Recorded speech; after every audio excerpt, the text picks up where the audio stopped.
નમસ્કાર વિદ્યાર્થી મિત્રો, હું છું સંદીપ સર. આજે આપણે જોઈશું ધોરણ 11 સાયન્સનો સ્વાધ્યાયનો 3.12 નંબરનો દાખલો.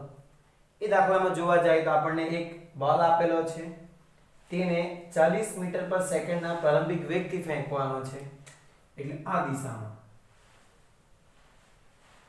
અને બોલ એક આ હોલ છે, તે હોલની છત કેટલી ઊંચી છે? 25 મીટર ઊંચી છે. તો એને એક્ઝેક્ટ ટચ થવા વગર, યાની કે એક્ઝેક્ટ એકદમ નજીકથી પસાર થઈને આ રીતે અહીંયા પડે તો તમને પૂછેલું છે કે કેટલું સમક્ષિતિજ અંતર કાપશે, યાની કે જે r છે અવધિ, એ આપણો ક્વેશ્ચન માર્ક છે. તો હવે આ દાખલાને કેવી રીતે ગણવું? તો આપણે જો r નું સૂત્ર જોવા જઈએ તો r નું જે સૂત્ર છે એ સૂત્ર શું થશે? r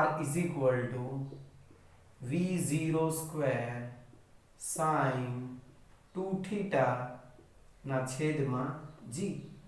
તો હવે જોવા જઈએ તો આપણી પાસે ડિટેલ મુજબ v0 છે કેટલો? 40 મીટર પર સેકન્ડ. g આપણને ખબર છે 9.8, બટ sin 2θ નથી ખબર.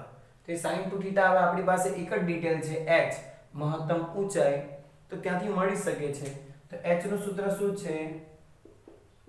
v0 સ્ક્વેર sin સ્ક્વેર θ, તો θ 0 ના છેદમાં 2g. તો આપણે એની કિંમત મૂકીએ તો કિંમત શું થશે? v0 સ્ક્વેર એટલે 40 નો વર્ગ કેટલો થઈ જશે? 1600 sin સ્ક્વેર θ, આ 2g એટલે 9.8 ને h કેટલું છે? 25.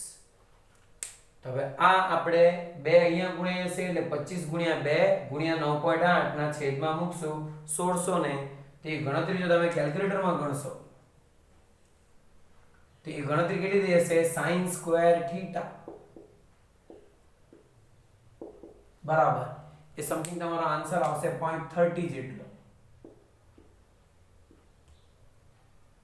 30 સમથિંગ એપ્રોક્સ. તમે કેલ્ક્યુલેટરમાં એક્ઝેક્ટ કાઢશો તો એનો આન્સર આવી જશે. પછી એનું તમે વર્ગમૂળ કાઢશો, કારણ કે આપણી પાસે sin સ્ક્વેર θ છે, તો sin θ વર્ગમૂળમાં 0.30, તે વેલ્યુ સમવોટ 0.55 0.54 બાજુ આવે છે. sin θ = 0.55. હવે આપણે આમાંથી θ ગણવો હોય તો આપણને ખબર છે sin 30 કેટલો આવે છે? 0.5.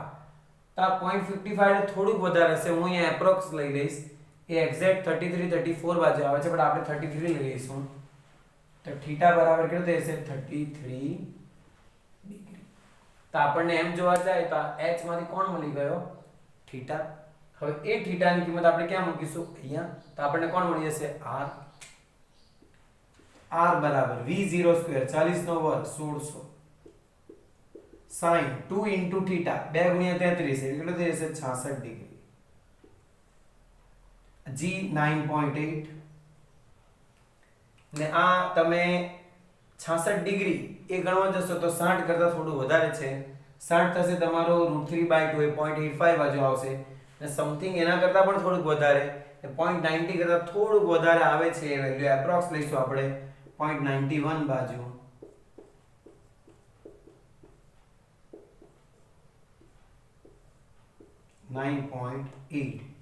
તો અહીંયા જોવા જાય તો આને એપ્રોક્સ ગણશો તો 160 કરતા થોડી ઓછી વેલ્યુ આવશે, કારણ કે આ 0.91 છે. 0.98 હોય તેની સાથે ઉડાડીને આપણે કરી શકીએ છીએ, પરંતુ અહીંયા 0.91 છે એટલે થોડું ઓછું મૂલ્ય.